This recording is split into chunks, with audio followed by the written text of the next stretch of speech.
ಹುಟ್ಟುಹಬ್ಬವನ್ನ ವಿಶಿಷ್ಟವಾಗಿ ದೇವರ ಸನ್ನಿಧಿಯಲ್ಲಿ ಆಚರಿಸಿಕೊಂಡ ಸಜ್ಜನ ಸಾಹುಕಾರ. ಸಾಮಾನ್ಯವಾಗಿ ಹುಟ್ಟುಹಬ್ಬ ಅಂದ್ರೆ ಮನೆ ಮಂದಿ ಬಂದು ಬಳಗದೊಂದಿಗೆ ಆಡಂಬರವಾಗಿ ವೈಭವವಾಗಿ ಕೇಕ್ ಕಟ್ ಮಾಡುವ ಮೂಲಕ ಉಡುಗೊರೆಗಳನ್ನ ನೀಡುವ ಮೂಲಕ ಬಹಳ ಅದ್ದೂರಿಯಾಗಿ ಆಚರಿಸುತ್ತಾರೆ. ಇನ್ನು ಕೆಲವರಂತೂ ಹುಟ್ಟುಹಬ್ಬದ ದಿನ ದುಂದು ವೆಚ್ಚಗಳನ್ನ ಮಾಡಿ ಪಾರ್ಟಿ ಪಬ್ ಎನ್ನುತ್ತಾ ಎಂಜಾಯ್ ಮಾಡ್ತಿರ್ತಾರೆ. ಆದ್ರೆ ಇದರ ವ್ಯತಿರಿಕ್ತವಾಗಿ ವಿಜಯಪುರ ಜಿಲ್ಲೆಯ ತಾಳಿಕೋಟೆ ನಿವಾಸಿ ಕಿರಾಣಿ ವರ್ತಕರಾದ ದಿವಂಗತ ಮಲ್ಲಿಕಾರ್ಜುನ್ ಈರಪ್ಪ ಸಜ್ಜನ ಇವರ ಮಗನಾದ ಶ್ರೀ ಮಹಂತೇಶ್ ಸಜ್ಜನ ತಮ್ಮ ಹುಟ್ಟುಹಬ್ಬವನ್ನ ತಾಳಿಕೋಟೆ ಪಟ್ಟಣದ ಅಯ್ಯಪ್ಪ ಸ್ವಾಮಿ ಸನ್ನಿಧಿಯಲ್ಲಿ ಪೂಜೆಯನ್ನ ನೆರವೇರಿಸಿ ಅಯ್ಯಪ್ಪ ಮಾಲಾಧಾರಿಗಳಿಗೆ ಅನ್ನ ಪ್ರಸಾದವನ್ನ ನೀಡುವ ಮೂಲಕ ಬಹಳ ಸಂಭ್ರಮ ಸಡಗರದಿಂದ ಹುಟ್ಟುಹಬ್ಬವನ್ನ ಆಚರಿಸುವ ಮೂಲಕ ಇತರರಿಗೆ ಮಾದರಿಯಾಗಿದ್ದಾರೆ. ಪೂಜಾ ಕಾರ್ಯಕ್ರಮಗಳನ್ನ ಗುರುಸ್ವಾಮಿಗಳಾದ ಬಸವರಾಜ ಸಜ್ಜನ ನಡೆಸಿಕೊಟ್ರು. ಇದೇ ಸಂದರ್ಭದಲ್ಲಿ ಅಣ್ಣನಾದ ಪರಪ್ಪ ಮಲ್ಲಿಕಾರ್ಜುನ ಸಜ್ಜನ, ಅತ್ತಿಗೆ ರಾಜೇಶ್ವರಿ, ಪರಪ್ಪ ಸಜ್ಜನ, ಧರ್ಮಪತ್ನಿ ಭಾರತಿ ಸಜ್ಜನ, ಚಿಕ್ಕಪ್ಪರಾದ ಈಶ್ವರಪ್ಪ ಸಜ್ಜನ, ಅಶೋಕ ಸಜ್ಜನ, ಪ್ರಕಾಶ ಸಜ್ಜನ, ಚಿಕ್ಕಮ್ಮನದಿರು, ಅಕ್ಕಂದಿರು, ಅಣ್ಣದಿರು, ಅತ್ತೆ ಮಾವಂದಿರು, ಅಪಾರ ಸಜ್ಜನ ಬಂಧುಗಳು ಹಾಗೂ ಗೆಳೆಯರು ಪಾಲ್ಗೊಂಡಿದ್ರು. ವರದಿ ಬಸವರಾಜ ಸಜ್ಜನ ಜೊತೆಗೆ ಶ್ರೀಶೈಲ ಸಜ್ಜನ, ಎಂಟಿವಿ ನ್ಯೂಸ್ ಕನ್ನಡ. ನಮ್ಮ ನಡೆ ನ್ಯಾಯದ ಕಡೆ. ಸುದ್ದಿ ಮತ್ತು ಜಾಹೀರಾತುಗಳಿಗಾಗಿ ಸಂಪರ್ಕಿಸಿ 7259218640 9743156028.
ओम श्रीरम साक्षिकांत समर्पयामि ओम श्री भूताद्वैतभूतसन्दोषात्प्रचोदयात् ओम श्रीरम शास्तारं पंचामृताभिषेकं करिष्यामि ओम श्रीरम शास्तारं पूजाभिषेकं करिष्यामि स्वामी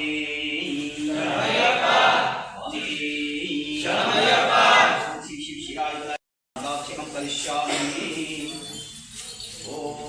Hariputraय Putravaय Sutanaşay Nirgacvanaय Mahashyastrinh Swami Samayapa Nyāsutiyani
ಯಾಕದು ಮಾಡ್ಕೋತೀರಿ ಅಂತ ನಾನು ಏಡ್ ಖರ್ಚು ಮಾಡಿ ಏನು ಮಾಡಿದ್ರು ಮತ್ತೆ ನಿನ್ನ ಹೆಸರು ಒಳ್ಳೆ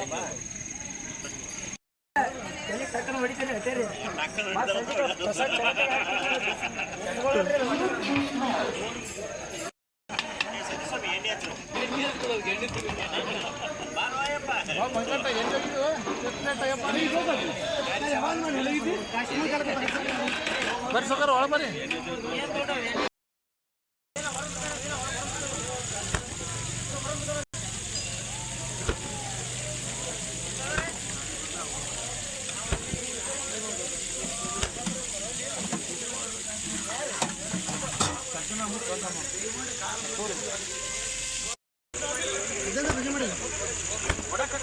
ಹಾಗೆ